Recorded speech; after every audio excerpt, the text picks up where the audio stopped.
नमस्कार दोस्तों, राम राम। ये जो कंप्यूटर के आए शानदार क्वेश्चन है, ठीक है। सभी के लिए काम के हैं, जिसके भी सिलेबस में अगर कंप्यूटर है ना, उन सभी के लिए काम का है। चलिए शुरू करते हैं। MS एक्सेल 2010 की वर्कशीट में डेटा एक विजुअल रिप्रेजेंट है, ठीक, विजुअल रिप्रेजेंट है, ठीक है। बताइए ये जो खाली स्थान है इस जगह क्या आएगा? क्या ग्राफ है, टेबल है, सीट है, सेल है, ठीक है। MS एक्सेल 2010 की वर्कशीट में डेटा का एक विजुअल है ना, विजुअल को जैसे कि वो वर्चुअल अगर बोले ना तो उसको वीडियो कॉल से समझ सकते हैं, वीडियो कॉल, वर्चुअल, विजुअल, ठीक है। VLC वो किससे है? वो वीडियो फॉर्मेट से ही संबंधित है, ठीक है। MP4 वो वीडियो है, MP4, और जो VLC वो वीडियो है ना उसको चला देते हैं, यानी वीडियो प्लेयर है वो VLC। तो विजुअल रिप्रेजेंट है, बताइए क्या करें? ग्राफ है, टेबल है, सीट है। रैम का मतलब क्या है? Random access memory. रोम का मतलब रीड ओनली मेमोरी है, ठीक है। बिंग क्या है? बिंग ये सर्च इंजन है या फिर ब्राउज़र है? बताइए। MS एक्सेल 2010 और जो F2 है वो रीनेम के लिए है। F3 का बताइए सर्च के लिए है। F3 F4 का प्रयोग किस में किया जाता है? फंक्शन की। ऐप मतलब फंक्शन की, और CTRL का मतलब शॉर्टकट कीजिए। ALT का मतलब क्या है? ALT का मतलब वर्कशीट में डेटा का एक विजुअल रिप्रेजेंट है। क्या करें भाई इसमें? विजुअल की बात है तो फिर सीट, सेल, टेबल देखते हैं। एक में ग्राफ है भाई, ये है ग्राफ। MS एक्सेल 2010 की वर्कशीट में डेटा का एक विजुअल रिप्रेजेंट है, डेटा का एक विजुअल रिप्रेजेंट है, ग्राफ है, ग्राफ। MS एक्सेल 2010 की वर्कशीट में डेटा का एक विजुअल रिप्रेजेंट है, ग्राफ है, ग्राफ, ठीक। आगे चलते हैं, ग्राफ है। MS एक्सेल 2010 में फार्मूला में कॉलम H से J तक सभी सेल्स को रेफर करने के लिए निम्न में से किस रेफरेंस का उपयोग किया जाता है? तगड़ा क्वेश्चन है भाई, बताइए। 10 यानी कि ये 2015 से संबंधित है। 10 की ये जो विंडोज़ है ना, विंडोज़ का तो पता है 2000, वो जो विंडोज़ 10 है ना, ये तो इसने 2010 से दे रखा है। MS एक्सेल 2010 है, वो विंडोज़ 10 है। और विंडोज़ 11 है ना, वो 2025 से संबंधित है, और विंडोज़ 10 है वो 2015 से। फार्मूला कॉलम H से J तक सभी सेल्स को रेफर करने के लिए निम्न में से किस रेफरेंस का उपयोग किया जाता है? जब है ना इसको ऐसे करेंगे, सुनना मेरी बात है ना, कंप्यूटर है ना, इसका सीधा सुट्टा जुगाड़ ये है कि जो आधे क्वेश्चन तो आप है ना आपको क्वेश्चन में ही मिल जाएंगे, ठीक है। बस थोड़ा सा काम आपको याद होना चाहिए, थोड़ा सा कुछ पता होना चाहिए कि भाई हाँ ये क्या कह रहा है, ठीक है। ये है कहने का मतलब HJ। जब HJ है तो इसका मतलब ये हो जाएगा, है ना, ये दोनों तो नहीं है, बिल्कुल नहीं है ये तो। अब या तो HJ ये कीजिए, या नहीं ये करते हैं, ये है ना, ये करते हैं दो, तो सही है ना, HJ ये है ये, क्योंकि इस प्रकार से क्वेश्चन वो अलग तरीके से आ चुका था ना, HJ है। कई प्राप्तकर्ताओं को ईमेल कार्बन कॉपी भेजने के लिए सामान्यतः का उपयोग किया जाता है। ऐसे करने प्रत्येक प्राप्तकर्ता यह नहीं देख सकता कि अन्य प्राप्तकर्ताओं की सूची में कौन है। बताइए भाई कौन है? कई प्राप्तकर्ताओं को ईमेल कार्बन कॉपी भेजने के लिए सामान्यतः, है ना, कार्बन कॉपी का मतलब CC है, BCC का मतलब है ब्लाइंड कार्बन कॉपी, और ये जो @ ना इसका मतलब है यहाँ तो आएगा डोमेन नेम, और ये आगे आएगा ना, ये यूजर नेम आएगा। CC का मतलब carbon copy, BC blind carbon copy है, ठीक है। सब्जेक्ट जैसे कि जो विषय वस्तु लिखी जाती है उसको सब्जेक्ट बोलते हैं, ठीक है। एड टेक्स्ट सेट जब है, और जो ये जो ईमेल है देने वाले कौन कौन है? एक तो सुविधा प्रदाता जैसे कि गूगल है, याहू है, और शायद यांडेक्स है, यांडेक्स है ना, इस प्रकार से और भी है। कई प्राप्तकर्ताओं को ईमेल कार्बन कॉपी भेजने के लिए सामान्यतः का उपयोग किया जाता है। ऐसा करने पर प्रत्येक प्राप्तकर्ता यह नहीं देख सकता कि अन्य प्राप्तकर्ता की सूची में, ये तो BCC है, इसमें कोई दिक्कत नहीं है ना। 3 में जब ये दोबारा देखिए भाई, क्योंकि वो पूछता है कि BCC का प्रयोग किया जाता है। ईमेल कार्बन कॉपी भेजने के लिए सामान्यतः BCC का उपयोग किया जाता है कई प्राप्तकर्ताओं को, ठीक है। अन्य प्राप्तकर्ता की सूची में कौन है? BCC है। फिर MS एक्सेल 2010 में रेफरेंस को बनाने के लिए डॉलर चिन्ह का उपयोग किया जाता है। MS एक्सेल 2010 में रेफरेंस को बनाने के लिए डॉलर का उपयोग किया जाता है। क्या करें इसमें, ये जो है इसमें 4 में MS एक्सेल 2010 में रेफरेंस को बनाने के लिए डॉलर चिन्ह है ना, डॉलर चिन्ह का प्रयोग है, ये डॉलर चिन्ह का प्रयोग है, ये डॉलर चिन्ह का उपयोग किया जाता है MS एक्सेल 2010 में। रेफरेंस मिक्स्ड कॉलम, मिक्स्ड रो, ऑब्सोल्यूट, रिलेटिव। क्या करें भाई इसमें 4 में बनाने के लिए डॉलर चिन्ह का उपयोग किया जाता है। पता नहीं है भाई, 4 में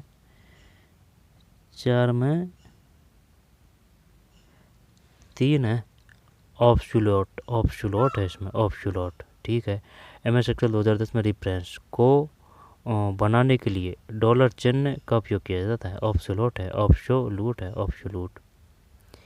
MS एक्सेल 2010 में परिवर्तनों को पूर्ववत करने के लिए कीबोर्ड शॉर्टकट का उपयोग किया जाता है। MS एक्सेल 2010 में परिवर्तन, ये तो अंडू है ना, जेड के लिए अंडू कर देंगे। ठीक है, बी है वो पेस्ट के लिए, सी है जो कॉपी के लिए, एक्स है वो कट के लिए है। ठीक है, और इसके बाद में बी वो बोल्ड के लिए है, एन है वो न्यू के लिए आ जाएगी, ए है वो आल के लिए है, CTRL ए। ठीक, एक ALT से भी क्वेश्चन आते हैं, ALT वो तो फंक्शन कुंजी में कोई दिक्कत नहीं है, फंक्शन कुंजी। ठीक, F1 हेल्प कीजिए, है ना, जब PUBG खेलते हैं, जब नॉक हो जाते हैं तो F1 हेल्प कीजिए। F2 का मतलब है भाई जो भी कोई त्रुटि हो जाती है तो उसको आप 2 बार में ही तो सही करेंगे, तो F2 ये उसके लिए है, रीनेम वगैरह के लिए। F3 सर्च के लिए है। F जो 4 है ये ध्यान नहीं आ रहा है, F5 रिफ्रेश के लिए है, F6 किसके लिए है, F7 व्याकरण त्रुटि के लिए है, F8 किसके लिए है, ये जो है ना वार से संबंधित है ना, वार है ना, कुछ ऐसे है, वार से संबंधित F8, F9, F11 है ना, F11 जैसे कि ये जो 11 है तो इसको अब मिला देते हैं तो जो पोर्टेबल है ना वो हो जाएगा पोर्टेबल। ठीक, और ये स्पेस बार के भी लिए किया जाता है, जैसे कि एक यहाँ लिख दिया और एक दूर यहाँ लिख दिया, तो 11 स्पेस बार के लिए, और जो पोर्टेबल है ना स्क्रीन करने के लिए भी। ठीक है, फुल स्क्रीन करने के लिए भी F11। F12 है वो सेव एज के लिए है, सेव एज। ठीक है, सेव एज का प्रयोग तब किया जाता है जैसे कि जो कोई फाइल है उसको आप दोबारा सेव करना चाहते हैं तो फिर ये AS लगेगा लास्ट में, और अगर पहली बार यानी प्रथम बार आप उसको सेव कर रहे हैं तो सिर्फ सेव ही आएगा। 5 में CTRL-Z है। ठीक है, CTRL-Z। 6, निम्नलिखित में से कौन सा एक कंप्यूटर जो इंटरनेट पर वेबसाइट को होस्ट करता है। बताइए कौन कौन से सर्वर हैं, कौन कौन से सर्च इंजन हैं, कौन कौन से ब्राउज़र हैं, कौन कौन से मालवेयर हैं, है ना, यहाँ से क्वेश्चन आते हैं। निम्नलिखित में से कौन सा एक कंप्यूटर है जो इंटरनेट पर वेबसाइट को होस्ट करता है, वेबसाइट को होस्ट करता है। तो वेबसाइट को होस्ट करता है web page, web server, search engine तो नहीं आएगा, वेब ब्राउज़र, ये कर देते हैं वेब पेज, है ना, होस्ट करता है तो वेब पेज करते हैं 6 में। नहीं, गलत है, सर्वर है, वेब सर्वर है, वेब सर्वर। निम्नलिखित में कौन सा एक कंप्यूटर है जो इंटरनेट पर वेबसाइट को होस्ट करता है, वेबसाइट को, वेब सर्वर है, वेब सर्वर। ठीक है, वेब सर्वर है जो इंटरनेट पर वेबसाइट को होस्ट करता है, वेब सर्वर है। आगे चलते हैं, वेब सर्वर। MS एक्सेल 2010 में फंक्शन का उपयोग संख्याओं का औसत का माध्य ज्ञात करने के लिए किया जाता है। क्या कह रहा है, ये औसत है ना, तो औसत को क्या बोलेंगे, एवरेज बोलेंगे, ये एवरेज बोलेंगे, है ना। MS एक्सेल 2010 में फंक्शन का उपयोग संख्याओं का औसत या माध्य ज्ञात करने के लिए किया जाता है ना, एवरेज बोलेंगे साथ में, सही है, एवरेज है। फिर MS एक्सेल 2010 में वर्कशीट में विभिन्न मानों को पेस्ट करने के लिए कीबोर्ड शॉर्टकट क्या है। अब ये तो अपन जाते हैं पेस्ट के लिए B पक्का है, लेकिन ये कह रहा है विशिष्ट मानों को पेस्ट करने के लिए कीबोर्ड शॉर्टकट क्या है। बताइए भाई क्या करें इसमें। जब CTRL बी तो आएगा, लेकिन ये तो बी दे रखा है इसने, है ना, ये तो हटा देते हैं। विशिष्ट मानों को पेस्ट करने के लिए CTRL शिफ्ट प्लस बी, फिर बी दबाएं। CTRL ALT पता नहीं है भाई, फिर बी दबाएं। CTRL ALT बी, फिर बी दबाएं, शिफ्ट प्लस बी। देखते हैं क्या है इसमें आंसर। 8 में 3 है। 3 का मतलब है CTRL ALT प्लस बी, फिर बी दबाएं। CTRL ALT प्लस बी, फिर बी दबाएं। अच्छा, ज़ोरदार क्वेश्चन था भाई ये। आगे चलते हैं। MS वर्ड 2010 में चयनित डेटा को कट करने के लिए, कट के लिए एक्स का प्रयोग करेंगे, है ना। जैसे कि भाई ये एक्स है, तो भाई ये काट ही तो रखा है, जैसे कि ये काट ही तो रखा है ना, तो एक्स ये कट के लिए है। जेड वो अंडू के लिए है, पूर्वत के लिए। बी है वो पेस्ट के लिए है। ओ किसके लिए करेंगे? ओ, CTRL O। वर्ड शॉर्टकट का उपयोग करेंगे चयनित डेटा को कट करने के लिए, है ना। एक्स है। डिलीट के लिए डिलीट की कुंजी आएगी। बोल्ड के लिए बी है, न्यू के लिए एन है, और आल के लिए ए है। 9 में CTRL X है। निम्नलिखित में से कौन सा ISP टेलीफोन लाइन केवल वाईफाई या फाइबर, है ना, जो जैसे कि स्विच है, राउटर है ना, वहाँ से भी क्वेश्चन आते हैं। वाईफाई या फाइबर ऑप्टिक्स के माध्यम से इंटरनेट तक पहुँच प्रदान करता है। निम्नलिखित में से कौन सा ISP टेलीफोन लाइन केवल वाईफाई या फाइबर ऑप्टिक्स के माध्यम से इंटरनेट तक पहुँच प्रदान करता है? इंटरनेट तक पहुँच प्रदान करता है। बताइए क्या करना है इसमें। इंटरनेट में नहीं, निम्नलिखित में से कौन सा ISP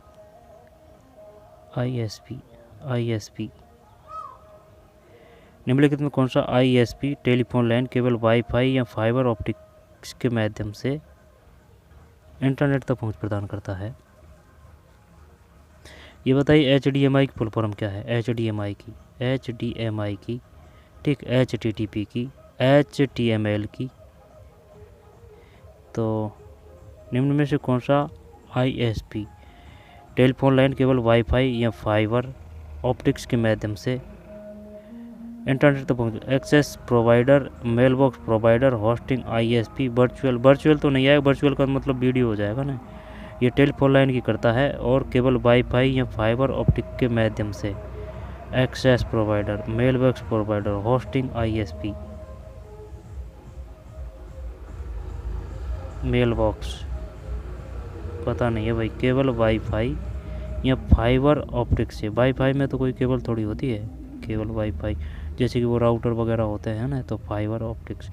तो इसमें क्या एक्सेस प्रोवाइडर कर दें? मेल बॉक्स तो वर्चुअल तो नहीं है ना, वर्चुअल तो भूल जाओ। वैसे चिन्ह भी दिख रहा है इसमें, वर्चुअल तो नहीं है।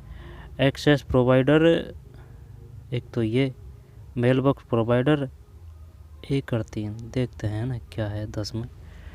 10 में एक्सेस प्रोवाइडर है भाई। निम्न से कौन सा ISP टेलीफोन लाइन केवल वाईफाई या फाइबर ऑप्टिक्स के माध्यम से इंटरनेट पहुंच प्रदान करता है? एक्सेस प्रोवाइडर है।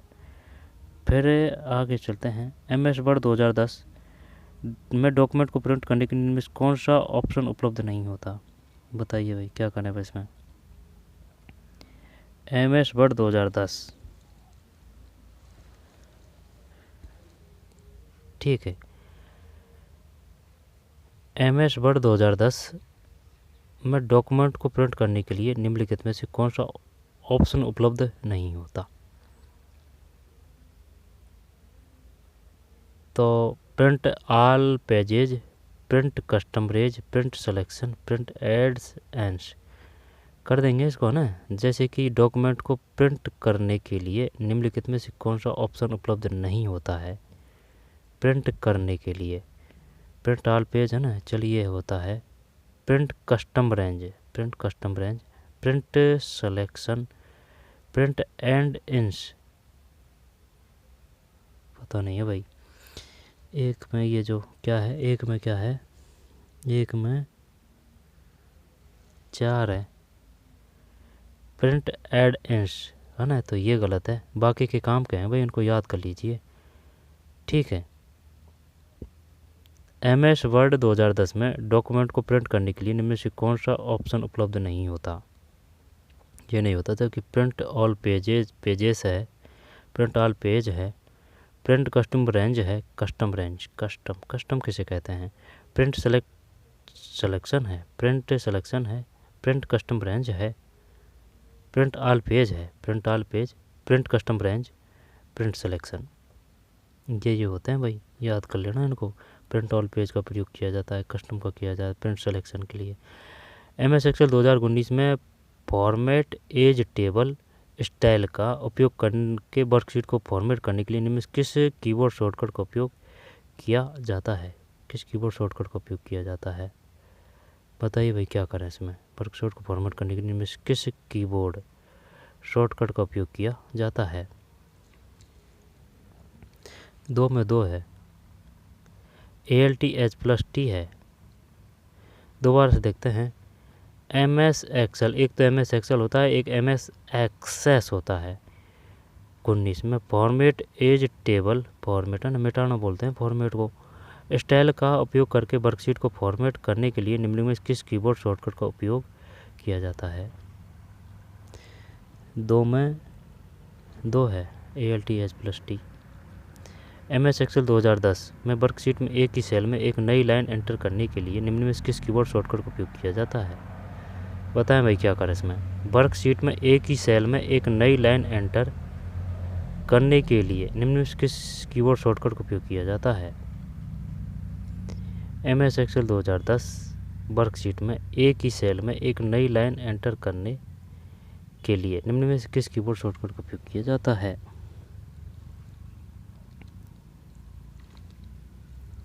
तो इसका मतलब है 3 में 2। समझ में नहीं आ रही है बात? ALT enter, MS Excel 2010 worksheet में एक ही सेल में एक नई लाइन एंटर करने के लिए निम्न किस कीबोर्ड शॉर्टकट का उपयोग किया जाता है? ALT इंटर है, ALT इंटर है ना, एक नई लाइन एंटर करने के लिए। जैसे कि एक लाइन ये है, लेकिन नई लाइन एंटर करने के लिए एंटर आएगा। 3 में 2। एक इमेज होती है जो कंप्यूटर को समय के लिए निष्क्रिय छोड़ देने पर स्क्रीन पर आ जाती है। एक इमेज होती है, हाँ वो देखा है काफ़ी बार, जो कंप्यूटर को समय के लिए निष्क्रिय छोड़ देने पर स्क्रीन पर आ जाती है। जब इसे बोलते हैं वॉलपेपर बोलते हैं, वो तो वॉलपेपर ही तो होता है, वहाँ वॉलपेपर ही बोलते हैं। देखते हैं 4 में, नहीं, स्क्रीन सेवर है भाई, स्क्रीन सेवर है। एक इमेज होती है जो कंप्यूटर को समय के लिए निष्क्रिय छोड़ देना ना, स्क्रीन सेवर है। पहचान कीजिए कि कंप्यूटर मेमोरी के संदर्भ में दिए गए कथन सत्य है या असत्य है। बताएं, क्या करें अब इसमें? सहायक मेमोरी भविष्य में उपयोग किए जाने के लिए प्रोग्राम और डेटा को रखती है क्योंकि ये गैर लोपशील होती है। सहायक स्टोरेज डिवाइसों के सबसे सामान्य रूप कैश है ना, चैस को बोलते हैं, कैश और रैम चिप है। सबसे ज़्यादा स्पीड है ना वो रजिस्टर की होती है। रजिस्टर के बाद में ये कैश है ना, कैश या चैस की बात है, इसकी होती है। इसके बाद में रैम है, इसके बाद में रोम है, नॉन वोल्टाइल रोम है। जब क्या करें भाई इसमें, बताएं।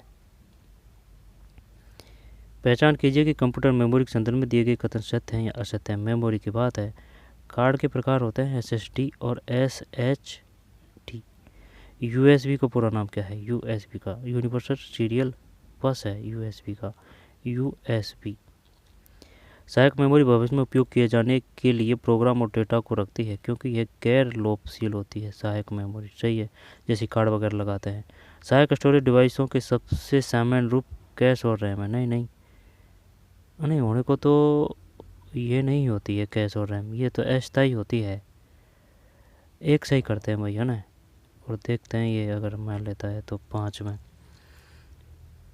सही है भाई, जीत गए जंग। ठीक, एक शत है, सेकंड शत है। सहायक मेमोरी भविष्य में उपयोग, सहायक मेमोरी वैसे ही है जैसे कि ये फ़ोन है। अब फ़ोन में जैसे कि वो स्टोरेज क्षमता होती है ना कि भाई 128 है, यहाँ पर 64 है, यहाँ पर 18 है, 16 है, और जैसे कि कार्ड और लगा लेते हैं, है ना, ऐसे बस सहायक मेमोरी है। CD से क्वेश्चन आया था, CD का पूरा नाम क्या है? Compact disc. निम्न में से कौन सा पहला सामान्य उद्देश्य वाला इलेक्ट्रॉनिक डिजिटल कंप्यूटर था जिसे संयुक्त राज्य अमेरिका कॉर्पोरेट एप्लीकेशन के लिए डिजाइन किया गया था? Turing machine, UNIVAC 1, Z3 machine, ENIAC पहला सामान्य उद्देश्य वाला इलेक्ट्रॉनिक डिजिटल कंप्यूटर था। ENIAC कर देते हैं, ENIAC है यहाँ पर ENIAC करते हैं 6 में यही है ENIAC। दोबारा से देखते हैं, निम्नलिखित में से कौन सा पहला सामान्य उद्देश्य वाला इलेक्ट्रॉनिक डिजिटल कंप्यूटर था जिसे संयुक्त राज्य अमेरिका में कॉर्पोरेट एप्लीकेशन के लिए डिजाइन किया गया? ENIAC ठीक, ENIAC। और ये भी क्वेश्चन आता है, जो पहली पीढ़ी के थे उसमें किसका प्रयोग किया गया था ना? ट्रांजिस्टर है ना। ये दूसरी पीढ़ी में ट्रांजिस्टर, ठीक है, ट्रांजिस्टर है। और भी पूछता है वो, जैसे कि दूसरी पीढ़ी में कौन सा प्रयोग किया गया था ट्रांजिस्टर का, तो तीसरी पीढ़ी में किसका प्रयोग किया गया था ना, इस प्रकार से आते हैं। निम्नलिखित में से कौन सा ऑप्टिकल स्टोरेज है? ऑप्टिकल, जब ये पढ़ने ऐसे कर रखा है जैसे कि रोम में, तो ओ नॉन वोल्टाइकल रोम को बोलते हैं, रोम है, तो ऑप्टिकल स्टोरेज है। Floppy drive, magnetic tab, hard disk drive, CD रोम ऑप्टिकल स्टोरेज है। बताइए भाई क्या करें अब इसमें? ये जो है 7 में, क्या इसमें हार्ड डिस्क कर दें कि हार्ड डिस्क ड्राइव? कौन सा एक ऑप्टिकल स्टोरेज है? Optical, floppy drive, magnetic tap, CD रोम। अब इनमें से तो भाई यही अलग सा लग रहा है, एक मैग्नेटिक टैप, फ्लॉपी ड्राइव और CD है ना, यही करते हैं। हार्ड डिस्क होती है कंप्यूटर में है ना, मोटी, जैसे अपने जो अंगूठा होता है ना, इतनी मोटी होती है। 7 में गलत है भाई, CD है, CD बोलते हैं compact disc. Magnetic MD, floppy disk FD है ना, वो पूछ सकता है FD किसका नाम है? Floppy disk. Magnetic MD, CD है भाई, गलत गया क्वेश्चन। MS एक्सेल में वर्कशीट के सेल में प्रविष्ट किए जाने वाले संख्यात्मक मानों का डिफ़ॉल्ट अलाइनमेंट क्या होता है? तो फिर इसमें क्या करें? MS एक्सेल में वर्कशीट की सेल में प्रविष्ट किए जाने वाले संख्यात्मक मानों का डिफ़ॉल्ट अलाइनमेंट क्या होता है? अलाइनमेंट, जस्टिफाई सेंटर लेफ्ट है ना। तो पहले ये इसको ही देखते हैं, संख्यात्मक मानों का डिफ़ॉल्ट अलाइनमेंट क्या होता है? संख्यात्मक मानों का default alignment, justify centre left right, centre करें या फिर जस्टिफाई करें? जस्टिफाई, 8 नहीं राइट है भाई, राइट है। MS एक्सेल में वर्कशीट की सेल में प्रविष्ट किए जाने वाले संख्यात्मक मानों का डिफ़ॉल्ट अलाइनमेंट क्या है? राइट है, राइट। निम्न में से कौन सा keyboard shortcut Windows operating system start menu launch करेगा? निम्न में से कौन सा keyboard shortcut window operating system start menu launch करेगा? जब कौन सा keyboard shortcut Windows operating system में स्टार्ट मेन्यू लॉन्च करेगा? बताइए भाई क्या करें? निम्न में से कौन सा keyboard shortcut Windows operating system में start menu home escape, back escape, home करें क्या इसमें? Keyboard shortcut Windows operating system में स्टार्ट मेन्यू लॉन्च करेगा? नो, विंडोज है, विंडोज। कौन सा keyboard shortcut Windows operating system start menu launch करेगा? विंडोज है, विंडोज ठीक है, विंडोज। MS पावरपॉइंट 2010 में प्रेजेंटेशन को सेव करने के लिए कीबोर्ड शॉर्टकट है? प्रेजेंटेशन के लिए P कर दें क्या इसमें? नहीं, सेव करने के लिए है ना, तो एक बार सेव है ना, तो वो सेव है सेव एज के लिए सेव यही आ जाएगा, ठीक है। सेव एज देता ना वो, तो वो फंक्शन कुंजी, वो शॉर्टकट कुंजी CTRL-Z आती, ठीक है। तो अगर एक बार सेव है तो वो सेव ही है सिर्फ, और अगर जैसे कि दोबारा अगर कर रहे हैं तो फिर वो सेव एज लग जाएगा ना, सेव एज। रीनेम के लिए F2 है। 10 में CTRL-S ही है भाई, ठीक है। सेव से S है ना, आल से A, न्यू से N, बोल्ड से B, कॉपी से C, पेस्ट ध्यान रखना है B। MS वर्ड 2010 में फाइल टैब पर जाने के लिए निम्न में से किस कीबोर्ड शॉर्टकट का उपयोग किया जाता है? फाइल टैब पर जाने के लिए निम्न में किस कीबोर्ड शॉर्टकट का उपयोग किया जाता है? फाइल टैब पर जाने के लिए, फाइल टैब पर जाने के लिए तो ALTHNG फाइल टैब पर जाने के लिए इनमें से किस कीबोर्ड शॉर्टकट है ना? फाइल टैब, फाइल टैब पता नहीं है भाई, एन पता नहीं है ना क्या रहा है। ऐप है, ऐप है ALT ऐप। ALT का मतलब क्या है? MS Word 2010, MS Word, MS Excel, MS Access, Microsoft Word है ना। माइक्रोसॉफ्ट के दो है, एक तो ब्राउज़र है, एक विंग है। ब्राउज़र तो है कौन सा? एज है ना, इनका ही है, माइक्रोसॉफ्ट का ही है। और विंग भी इनका ही है। विंग को क्या बोलते हैं? विंग को बोलते हैं सर्च इंजन है ना। ब्राउज़र ऑप्शन ज़रूर देगा वो, तो विंग का मतलब है सर्च इंजन, गूगल का मतलब है सर्च इंजन, गूगल चोर मतलब ब्राउज़र है। 11 में 4 है। MS वर्ड 2010 में फुट नोट प्रविष्ट करने के लिए निम्नलिखित में से किस कीबोर्ड शॉर्टकट का उपयोग किया जाता है? Foot note, foot note, foot note, ये दो बढ़िया सा लग रहा है, कर दे क्या इसमें 12 में? नहीं नहीं, गलत है भाई। CTRALT ऐप है। MS वर्ड 2010 में फुट नोट प्रविष्ट करने के लिए निम्न में से CTRALT ऐप है, CTRALT ऐप है। ईमेल एड्रेस का पहला भाग है, तो जैसे कि CC कार्बन कॉपी होती है ईमेल में, BCC ब्लाइंड कार्बन कॉपी है, टू जिसको पता भेजा जाता है, 4 में अपना पता आता है, ठीक। @ ये जीमेल है ना, इससे आगे है वो डोमेन नेम है, ये यूज़र नेम है, ठीक है। इनबॉक्स होता है, सब्जेक्ट होती है। ईमेल एड्रेस का पहला भाग होता है, तो जैसे कि ये है, तो ये पहला भाग हो जाएगा, तो इसको यूज़र नेम, यूज़र नेम। ये दूसरा भाग हो जाएगा तो डोमेन नेम। 13 में सही है, यूज़र नेम है। MS वर्ड 2010 में डॉक्यूमेंट में एक ईमेल एड्रेस टेक्स्ट स्ट्रिंग स्वतः हाइपर लिंक के रूप में दिखाई जाती है। इस लिंक को हटाने के लिए इस पर राइट क्लिक करने के बाद, जैसे कि ये मान लेते हैं, ये मान लेते हैं माउस है, ये राइट है, ये लेफ़्ट है, डबल क्लिक करेंगे तो वो ओके हो जाएगा। क्लिक करने के बाद निम्नलिखित में से कौन सा ऑप्शन सेलेक्ट करना होगा? 14 में 3 है, रिमूव हाइपरलिंक है, रिमूव हाइपरलिंक है।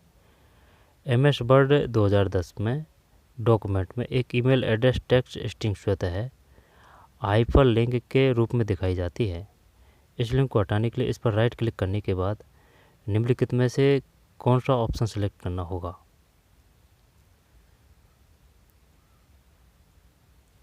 MS वर्ड 2010 डॉक्यूमेंट में एक ईमेल एड्रेस टेक्स्ट स्ट्रिंग स्वतः हाइपरलिंक के रूप में दिखाई जाती है। इस लिंक को हटाने के लिए इस पर राइट क्लिक करने के बाद निम्नलिखित में से कौन सा ऑप्शन सेलेक्ट करना होगा?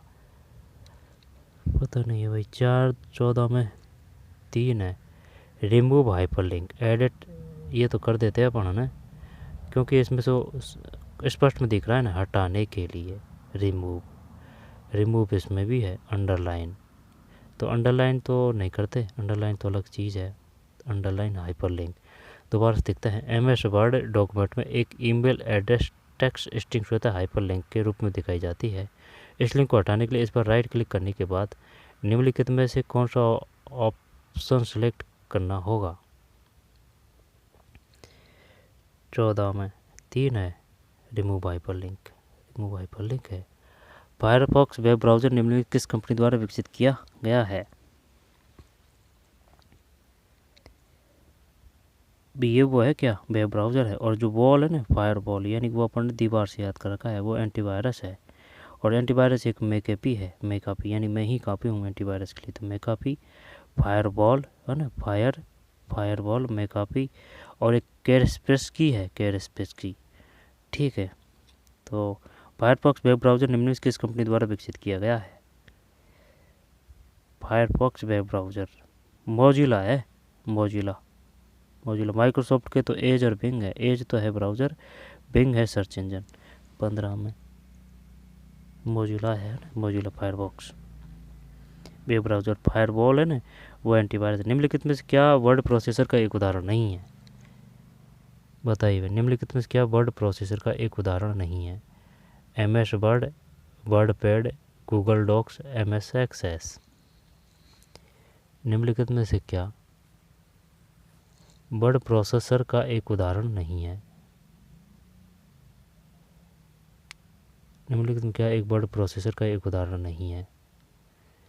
तो जैसे कि ये 16 है ना, तो 16 का मतलब है ये नहीं है, तो और काम क्या है? निम्न में से क्या वर्ड प्रोसेसर का एक उदाहरण नहीं है? MS एक्सेस, जबकि गूगल डॉक्स है, वर्ड पैड है, MS वर्ड है, और एक है नोट पैड से और क्वेश्चन आते हैं भाई, नोटबुक है ना, नोटबुक नोट पैड, इनसे भी क्वेश्चन आते हैं, तो ये हटा देते हैं। निम्न से कौन सा वर्ड प्रोसेसर का एक उदाहरण नहीं है? वर्ड प्रोसेसर, तो ये वर्ड प्रोसेसर है इसका मतलब, तो गूगल डॉक्स है ना, वैसे डॉक्स आ रहा है इसमें, ठीक है। वर्ड पैड है, वर्ड है ना, वर्ड अक्षर ऐसे याद कर सकते हैं। MS वर्ड है, वर्ड प्रोसेसर का एक उदाहरण नहीं है। और जैसे कि है ना, ये भी आता है कि भाई कौन सी OS है, जैसे कि लिनक्स है, उबंटू है, उबंटू लिनक्स उबंटू, ठीक है, लिनक्स उबंटू, तो ये नहीं है वर्ड प्रोसेसर। MS वर्ड है, MS वर्ड है, ठीक है ना, MS वर्ड है वर्ड प्रोसेसर, MS वर्ड है, वर्ड पैड है, गूगल डॉक्स है। दोबारा से लेते हैं, निम्न में से क्या वर्ड प्रोसेसर का एक उदाहरण नहीं है? ये नहीं है, जबकि MS वर्ड है, MS Word, WordPad, Google Docs. Windows 10 में किसी क्रिया को अंडू तो जेड आ जाएगा, करने के लिए निम्न से किस कुंजी का संयोजन का उपयोग किया जाता है ना? CTRL-Z अंडू के लिए है, CTRL-Z अंडू के लिए है। 17 में सही है, अंडू के लिए, बोल्ड के लिए भी, कॉपी के लिए C, पेस्ट के लिए भी। प्रोग्रामिंग भाषा C++, कोबाल और जावा है ना, उच्च स्तरीय भाषा है, का उपयोग निम्नलिखित में से किस पीढ़ी के कंप्यूटर में किया जाता है? 5वीं कर दें इसमें, 18 में, नहीं गलत, तीसरी है भाई, तीसरी है ये तो। C++, कोबाल और जावा, ये क्या है? भाषा है ये, ठीक है, भाषा है ये। C++, कोबाल और जावा का उपयोग निम्न में से किस पीढ़ी के कंप्यूटर में किया जाता है? तीसरी। MS वर्ड डॉक्यूमेंट को सेव करने के लिए निम्न में से किस कीबोर्ड शॉर्टकट का उपयोग किया जाता है? सेव है ना एक बेर, और अगर सेव एज देता ना तो फिर वो आ जाता सेव एज के लिए 12, ठीक है, सेव एज है ना, वो 12 तो सेव के लिए 12 है ना। लेकिन जैसे कि अगर वो पूछे ना कि जो फाइल एक बार आपने सेव कर रखी है लेकिन उसको दोबारा दूसरे फोल्डर में सेव करने के लिए किस कुंजी का प्रयोग करेंगे? सेव एज आएगा। अगर एक बार सेव करनी है तो वह सेव ही है सिर्फ, अगर दो बार करनी है तो फिर एज और आ जाएगा, सेव एज। 19 एस है, ठीक, एक बार है तो एस ही है, ठीक है, सेव। और दोबारा है ना उसके लिए क्या आएगा? सेव एज आएगा, सेव एज है ना, CTRL-S है सेव करने के लिए। फिर वर्ल्ड वाइड वेब से संबंधित निम्न में कौन सा कथन सत्य है? वेब सर्वर पर वेब पेज को स्टोर करने की प्रक्रिया को अपलोडिंग कहा जाता है, सही है। उपयोगकर्ता के कंप्यूटर वेब सर्वर से वेब पेज को पुनः प्राप्त करने की प्रक्रिया को डाउनलोडिंग कहा जाता है, downloading. Web server host computer होते हैं जो हजारों वेब पेजों को स्टोर करते हैं। किसी वेबसाइट के अंतिम वेब पेज को होम पेज कहा जाता है।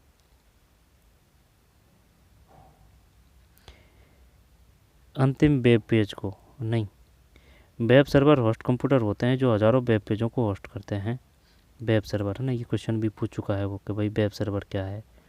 उपयोगकर्ताओं के कंप्यूटर पर वेब सर्वर से वेब पेज को पुनः प्राप्त करने की प्रक्रिया को, उपयोगकर्ता के कंप्यूटर पर वेब सर्वर से वेब पेज को पुनः प्राप्त करने की प्रक्रिया को डाउनलोडिंग कहा जाता है। ये क्या, ये 4 करें क्या इसमें, या फिर 2 है? 20 में 4 है, ठीक है, तो इनको घोट के पी जाइए भाई। वेब सर्वर पर वेब पेज को स्टोर करने की क्रिया को अपलोडिंग कहा जाता है। उपयोगकर्ता के कंप्यूटर वेब सर्वर से वेब पेज को पुनः प्राप्त करने की प्रक्रिया को डाउनलोडिंग कहा जाता है। दोबारा से देखते हैं, वेब सर्वर पर वेब पेज को स्टोर करने की प्रक्रिया को है ना, या फिर अपलोड करने की प्रक्रिया को अपलोडिंग कहा जाता है। स्टोर कहते हैं या फिर अपलोड कहते हैं ना, ठीक है। उपयोगकर्ता के कंप्यूटर पर वेब सर्वर से वेब पेज को पुनः प्राप्त करने की प्रक्रिया को डाउनलोडिंग कहा जाता है। वेब सर्वर होस्ट कंप्यूटर होते हैं जो हजारों वेब पेजों को स्टोर करते हैं।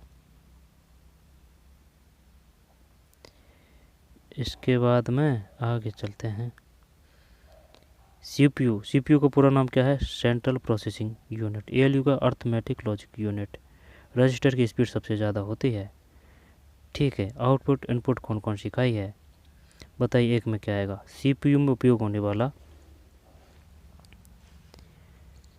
एक हाई स्पीड डिवाइस है जो प्रोसेसिंग के दौरान डेटा को अस्थायी रूप से स्टोर करने के लिए उपयोग किया जाता है।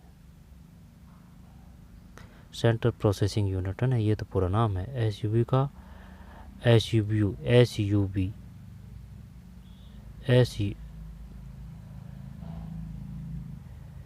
ये जो पोर्ट होता है ना, इसको क्या बोलते हैं? SBU, central processing unit. Central processing, ध्यान नहीं आ रहा है ना। सीपीयू तो उपयोग होने वाला एक हाई स्पीड डिवाइस है जो प्रोसेसिंग के दौरान डेटा को अस्थायी रूप से स्टोर करने के लिए उपयोग किया जाता है। अस्थायी रूप से स्टोर करने के लिए किया जाता है। नियंत्रण इकाई है, अंकगणित तथा तर्क इकाई है, रजिस्टर है, सहायक मेमोरी है। हाई स्पीड डिवाइस तो वही रजिस्टर ही है, ठीक। इससे तगड़ी कोई नहीं है, फर्स्ट नंबर पे है ये रजिस्टर। रजिस्टर के बाद में कैश बोल दे या चैश बोल दे, फिर रैम है, फिर रोम है, एक में सही है, रजिस्टर है, ठीक। रजिस्टर। MS वर्ड 365 में केवल है ना, यहाँ से क्वेश्चन काफ़ी बार आ चुके हैं। MS वर्ड 365 में केवल विशिष्ट पेजों को चुनने के लिए प्रिंट सेटिंग के निम्नलिखित में से कौन से विकल्प का उपयोग किया जाता है? आ रही है बात समझ में? दोबारा से देखते हैं। MS वर्ड 365 में केवल विशिष्ट, ये पहली बार आ चुका है क्वेश्चन, ठीक है। लेकिन ये 365 की जगह अलग था। MS वर्ड 365 को चुनने के लिए प्रिंट सेटिंग के निम्नलिखित में कौन से विकल्प का उपयोग किया जाता है? Print selection. हाल तो नहीं करेंगे भाई, क्योंकि ये विशिष्ट पेज है। अब जैसे कि मान लेते हैं ये कोई फाइल है और इसमें जैसे कि 20 पेज है, अब उसमें आपको विशिष्ट पेजों को सिलेक्ट करना है, तो उसके लिए आप तो हाल तो नहीं करेंगे। प्रिंट सेटिंग तो फिर print current page, custom print आएगी ये, कस्टम। यहाँ पर प्रिंट सिलेक्शन करें।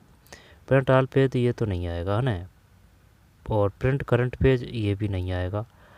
कस्टम प्रिंट ये करें या फिर प्रिंट सिलेक्शन यहाँ पर ये करें, ये करते हैं 1 2 नहीं कस्टम ही है भाई, कस्टम प्रिंट है, कस्टम प्रिंट, ठीक है भाई, कस्टम प्रिंट है ना। खुद से करने की कोशिश कीजिए, आई बात समझ में? ये इसी प्रकार से कर रहे हैं जैसे कि आपका दिमाग एक्टिव हो और आप क्वेश्चनों को करें।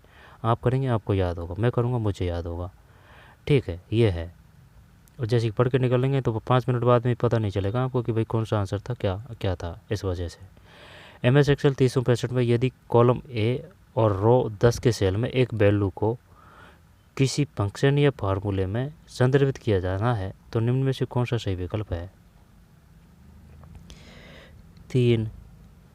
3 में ये तो कर देते भाई, क्योंकि ये इस प्रकार से क्वेश्चन पहले भी आ चुका है। MS एक्सेल 365 में यदि कॉलम ए और रो 10 तो A/10 सेल में एक वैल्यू को किसी फंक्शन या फार्मूले में संदर्भित किया जाता है तो निम्न में कौन सा सही विकल्प है? ये पहले भी आ चुका है लेकिन अलग तरीके का क्वेश्चन था। क्वेश्चन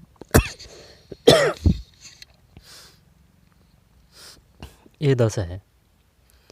MS एक्सेल 365 में निम्न कौन सा विकल्प स्क्रीन के शीर्ष पर और टाइटल बार के नीचे दिखाई देता है और इसे डेटा इंटरेस्ट स्प्रेडशीट बनाने के आगे सभी कमांड और फार्मूला और फीचर शामिल होते हैं? बताइए भाई क्या करें इसमें? अच्छा क्वेश्चन है। स्क्रॉल तो इसको बोलते हैं जैसे कि ये इस प्रकार से ये स्क्रॉल है, ये क्या है? अप है और ये डाउन है पीछे की साइड। MS एक्सेल 365 में निम्न कौन सा विकल्प स्क्रीन के शीर्ष पर, जैसे कि ये स्क्रीन है मान लेते हैं, स्क्रीन के शीर्ष पर, ये स्क्रीन का शीर्ष है, शीर्ष पर और टाइटल बार के नीचे दिखाई देता है और इसमें डेटा एंट्री स्प्रेडशीट बनाने के आवश्यक सभी कमांड फार्मूला और फीचर शामिल होते हैं। जब स्क्रॉल बार तो बिल्कुल नहीं आएगा।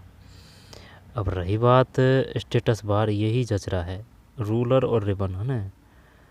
यही देखते हैं। 4 में रिबन है भाई, इसमें तो रिबन। स्प्रेडशीट बनाने के लिए आवश्यक सभी कमांड, फार्मूला और फीचर शामिल होते हैं। दोबारा से देखते हैं। MS एक्सेल 365 में निम्नलिखित में से कौन सा विकल्प स्क्रीन के शीर्ष पर और टाइटल बार के नीचे दिखाई देता है और इसमें डेटा एंटर स्प्रेडशीट बनाने के लिए आवश्यक सभी कमांड, फार्मूला और फीचर शामिल होते हैं। जब 4 में 3 है, रिबन है, रिबन रिबन रिबन। निम्नलिखित में से कौन सा लेजर प्रिंट के बारे में गलत है? लेजर प्रिंटर के भी प्रकार पूछता है, जैसे कि dot matrix printer, laser printer. ठीक है, कौन सा लेजर प्रिंटर के बारे में गलत है? एक बार में कई कॉपी मुद्रित कर सकते हैं, चल मान लेते हैं। तेज़ गति है, मान लेते हैं। कई फॉन्ट और आकारों का समर्थन करता है। यह एक पृष्ठ पर बर्ण बनाने के लिए, बिंदु बनाने के लिए लेजर रोशनी का उपयोग करता है। यह एक पृष्ठ पर बर्ण बनाने के लिए, बिंदु बनाने के लिए लेजर रोशनी, एक पृष्ठ पर बर्ण बनाने के लिए बिंदु बना, गलत है। तेज गति कई फॉन्ट और आकारों का समर्थन करता है, शायद ये नहीं लग रहा है। देखते हैं इस 5 में क्या है। ये एक ही है भाई, एक बार में नहीं, गलत है अपना तो, है ना। 5 में 1 है, गलत है। कई बार में कई कॉपी मुद्रित कर सकते हैं, ये गलत है। तो तेज गति है, ठीक है। कई फॉन्ट और आकार, फॉन्ट मतलब जैसे कि ये ठीक बड़ा है और इसको छोटा रूप लिखेंगे ना तो वो साइज कोई फॉन्ट बोलते हैं। कई फॉन्ट और आकारों का समर्थन करता है। यह एक पृष्ठ पर बर्ण बनाने के लिए, बिंदु बनाने के लिए, यह एक पृष्ठ पर बर्ण बनाने के लिए, बिंदु बनाने के लिए लेजर रोशनी का उपयोग करता है। दोबारा देखते हैं। ये तो हटा दिया, ठीक है। ठीक है, ये नहीं कर सकता भाई, एक बार में कई कॉपी मुद्रित कर सकते हैं, तो कई नहीं कर सकता, एक ही करेगा। तो इसका मतलब तो ये है। तेज़ गति है, कई फॉन्ट और आकारों का समर्थन करता है। यह एक पृष्ठ पर बर्ण बनाने के लिए, बिंदु बनाने के लिए लेजर रोशनी का उपयोग करता है, बर्ण बनाने के लिए। माइक्रोसॉफ्ट वर्ड में चयनित टेक्स्ट के लिए हाइपरलिंक डालने के लिए निम्न से किस कीबोर्ड शॉर्टकट का उपयोग किया जाता है? Hyperlink, hyperlink. 6 में के है भाई, हाइपरलिंक, ठीक है। के जो मिसाइल है ना, वो APJ अब्दुल कलाम को समर्पित है। K4, K5, K3 है ना, ऐसे। निम्न में से कौन सा ईमेल सेवा प्रदाता का उदाहरण नहीं है ना? ये आ गया ना क्वेश्चन। तो सुन मेरी बात, ये तो मतलब ये 7 ही है पूरा ना, ये जो 7 ही है। चल बताइए, निम्न में से कौन सा ईमेल सेवा प्रदाता का उदाहरण नहीं है? जब देखें, जीमेल तो देता है, यांडेक्स भी देता है, आउटलुक नहीं देता। आउटलुक के देता है, आउटलुक ईमेल प्रदाता का उदाहरण नहीं है, तो यही है। तो फिर आउटलुक और यांडेक्स, यांडेक्स तो शायद देता है, यांडेक्स। याहू तो है, याहू तो है, और जीमेल है, गूगल है ना, गूगल का ही तो है ये जीमेल। तो फिर आउटलुक और यांडेक्स, अब ये पढ़ा तो था, पहले भी आया है ये क्वेश्चन। तो आउटलुक और यांडेक्स, यांडेक्स तो है, तो फिर क्या एक कर दें इसमें? देखते हैं, है ना, दिखाने क्या मानता है ये। 7 में सभी ईमेल सेवा प्रदाता हैं, सभी है भैया। आई बात समझ में? यानी कि आउटलुक भी है, जीमेल भी है, यांडेक्स भी है। हाँ, वही तो कह रहा था मैं, लेकिन ये अभी आया है, दोबारा नहीं आया, नहीं वरना याद हो जाता। आउटलुक है, जीमेल है, यांडेक्स है।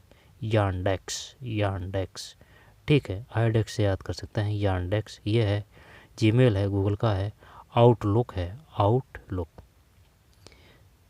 फिर कुकीज टेस्ट है ना, कुकीज वो होती है जैसे कि आप जो कोई भी ऑनलाइन गतिविधि करते हैं ना, वो सेव हो जाती हैं। उसमें ये दर्ज होता है कि आपको किस प्रकार के गेम पसंद है, किस प्रकार के वीडियो पसंद है ना। आपकी ये जानकारी छोटे स्वरूप में सेव हो जाती है। उसी प्रकार से आपको वीडियो वगैरह ये दिखते हैं, ऐड दिखते हैं।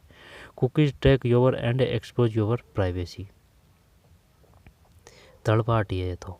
नहीं नहीं नहीं, थर्ड पार्टी करें फिर जूम भी करें। देखते हैं 8 में, थर्ड पार्टी है, थर्ड पार्टी है। Cookie take and expose your privacy, third party, ठीक है। यानी कि ये जो है ना, थर्ड पार्टी को दे देती है भाई आपकी जानकारी, कुकीज। गूगल सर्च इंजन में वर्तमान पेज को पुनः लोड करने के लिए निम्न से कौन सी कीबोर्ड शॉर्टकट है? वर्तमान पेज को पुनः लोड करने के लिए जब सर्च इंजन के लिए तो ना, ये 3 आएगी, अपना जानते हैं ये तो। और ये जो 5 है ना, ये रिप्रेस के लिए है, ये व्याकरण त्रुटि के लिए, ये हेल्प हेल्प हेल्प हेल्प, वो पबजी वगैरह खेलते हैं नॉक हो जाते हैं जब ना, ये हेल्प है, हेल्प हेल्प मांग रहा है भाई F1 फंक्शन की जी। 3 है जो ये सर्च इंजन है, 7 है जो ये व्याकरण त्रुटि है ना, और ये F5 ये रिप्रेस है, F11 जो फोन है या फिर कंप्यूटर है फुल स्क्रीन के लिए और स्पेस बार के लिए 11, F12 सेव एज के लिए है, F10 वो उसके लिए आ जाएगा विंडोज़ के लिए ना, 10 से विंडोज़ याद कर सकते हैं। अब रही बात 8 की है ना, ये 8 है ना, ये बार आएगा, एक बार आएगा, वो किससे संबंधित है ये ध्यान नहीं है। तो 1 2 जैसे कि रीनेम से संबंधित है, कोई भी त्रुटि हुई है उसको सही करने के लिए या फिर दोबारा लिखने के लिए रीनेम है भाई, 2 है तो दोबारा ही आ जाएगा, 1 2 3। 4 का ध्यान नहीं आ रहा है, 4 कौन सी है, 4 है और 1 6, 7 8 है और 1 9, 4 6 और 9, ये ध्यान नहीं है। तो 9 में F5 है। गूगल सर्च इंजन में वर्तमान पेज को पुनः लोड करने के लिए कौन सा कीबोर्ड शॉर्टकट है, F5 है भाई, F5 Google search engine F5 है। तो रिप्रेस के लिए तो F5 ही है, रिप्रेस सर्च इंजन F3 देखना पड़ेगा, ये F3 ठीक है। 9 में 5 है, गूगल सर्च इंजन वर्तमान पेज को पुनः लोड करने के लिए, पुनः लोड के लिए तो ये सही तो है, पुनः लोड के लिए है ये, सर्च के लिए, और 5 रिफ्रेश के लिए, और भी होंगे है ना। तो ये है वर्तमान पेज को पुनः लोड करने के लिए निम्नलिखित में से कौन सा कीबोर्ड शॉर्टकट है, F5 है। 9 में F5। 2 नेटवर्क को जोड़ने का मार्ग है जो विभिन्न नेटवर्क मॉडल पर काम कर सकता है। 2 नेटवर्क को जोड़ने का मार्ग है, गेटवे है ये तो कोई दिक्कत नहीं है। राउटर कैसे कहते हैं ना, जैसे कि नेटवर्क है ना, उसकी स्पीड वगैरह उसको प्रबंधित करता है यानी मैनेज करता है राउटर। तो स्विच क्या है, केंद्र तो जानते हैं, गेटवे तो गेटवे हो जाएगा। और राउटर बताइए भाई, राउटर और स्विच, राउटर और स्विच 10 में गेटवे है, ठीक है gateway. Video graphics array connector भी होते हैं जो मॉनिटर को कंप्यूटर के वीडियो कार्ड से जोड़ते हैं, इसमें छेद होते हैं। वीडियो ग्राफिक्स और DPI वो बता ही चुके हैं, DPI है ना, डॉट पर इंच, ठीक है। जितनी DPI ज़्यादा होगी जैसे कि तो उतनी ही HD क्वालिटी होगी फ़ोटो की। JPG फॉर्मेट में कौन कौन से, JPG इमेज है ना, पेंग क्या बोलते हैं, और जो गिप है वो किसका है, इमेज का ही है। वीडियो के फॉर्मेट कौन कौन से हैं, वीडियो के फॉर्मेट, ब्राउज़र कौन कौन से हैं, मालवेयर कौन कौन से हैं, ठीक है। फंक्शन कुंजी कौन कौन सी, शॉर्टकट कुंजी कौन कौन सी प्रयोग की जाती है, इस प्रकार से आते हैं question. Video graphic array connector भी होते हैं, एरे कनेक्टर भी होते हैं जो मॉनिटर को कंप्यूटर के वीडियो कार्ड से जोड़ते हैं, मॉनिटर को कंप्यूटर के वीडियो कार्ड से जोड़ते हैं। और इसमें छेद होते हैं 11 में 15 है, 11 में 15 है। एक प्रकार का मेलवेयर जो अक्सर वैध सॉफ्टवेयर के रूप में प्रचन्न होता है यानी उस जैसा दिखता है। तो अब होने को तो ना ये सब क्या है, शायद ये सभी है ना सॉफ्ट वो है, ये जो मालवेयर, एक स्पाइस वेयर भी है, स्पाइस है ना, और ये भी आता है फिशिंग किसे कहते हैं, फिशिंग, ठीक, फिशिंग किसे कहते हैं। एक प्रकार का मेलवेयर जो अक्सर वैध सॉफ्टवेयर के रूप में प्रचन्न होता है यानी दिखता है। तो फिर इसमें ना ये होने को तो ट्रोजन भी वो है, मालवेयर, रनसमवेयर भी है, स्पाइस वेयर भी है। जब रनसमवेयर करते हैं भाई 12 में, नहीं ट्रोजन है यार ये तो। एक प्रकार का मेलवेयर है जो अक्सर वैध सॉफ्टवेयर के रूप में दिखता है यानी उन जैसा दिखता है, Trojan Trojan Trojan Trojan Trojan Trojan, ठीक है ट्रोजन। जबकि मैं डेटा ग्राहक की मशीन से सर्वर तक जाता है, ये तो अपलोडिंग है, पहली भी आ चुका है, 13 में अपलोडिंग है। फिर निम्नलिखित में से कौन सा कथन गलत है बताइए। कैश का आकार आमतौर पर छोटा होता है, हाँ होता है, लेकिन इसकी स्पीड होती है, कैश चैस है। कैश मेमोरी डेटा को स्थायी उपयोग के लिए संग्रह करती है, नहीं स्थायी नहीं। कैश मेमोरी उन प्रोग्रामों को रखती है जिन्हें कम समय में चलाया जा सकता है, हाँ ये सही है। कैश मेमोरी मुख्य मेमोरी से तेज़ होती है, हाँ ये सही है। ये 2 करते हैं भाई 14 में, सही है, 2 सही है, ठीक है, तो ये हटा दिया। कैश क्लियर हो जाएगा। अब कैश का आकार आमतौर पर छोटा होता है। कैश मेमोरी उन प्रोग्रामों को रखती है जिन्हें कम समय में चलाया जा सकता है। कैश मेमोरी मुख्य मेमोरी से तेज होती है। उपयोगिता की सूची प्रदर्शित करता है जो कंप्यूटर सिस्टम को कॉन्फ़िगर करता है और सॉफ्टवेयर और हार्डवेयर स्थापित करता है। बताइए भाई क्या करें इसमें। उपयोगिता की सूची प्रदर्शित करता है जो कंप्यूटर सिस्टम को कॉन्फ़िगर करता है और सॉफ्टवेयर और हार्डवेयर स्थापित करता है।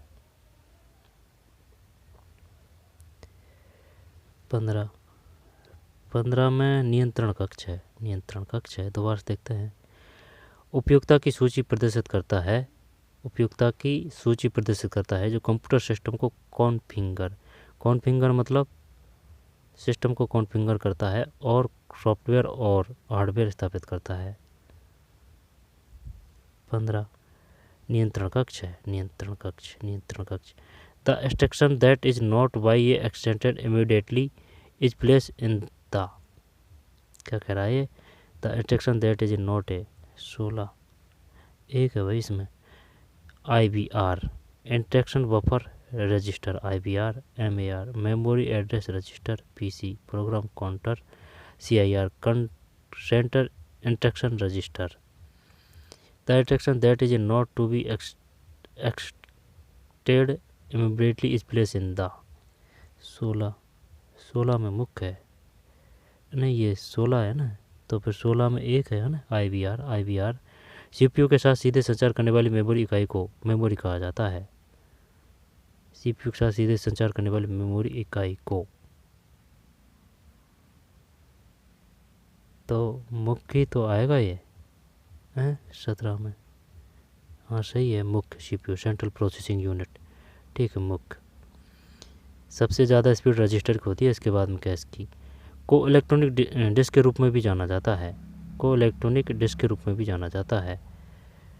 तो USB आ गया ना, ये USB को बोलते हैं यूनिवर्सल सीरियल बस, USB। जैसे कि कैमरा है, चार्जर वगैरह लगाते हैं ना, उसको ही बोलते हैं USB। को इलेक्ट्रॉनिक डिस्क के रूप में भी जाना जाता है। तो इलेक्ट्रॉनिक डिस्क के रूप में भी जाना जाता है। USB का कार्ड ड्राइव इलेक्ट्रॉनिक डिस्क के रूप में, USB stick network storage service, electronic disc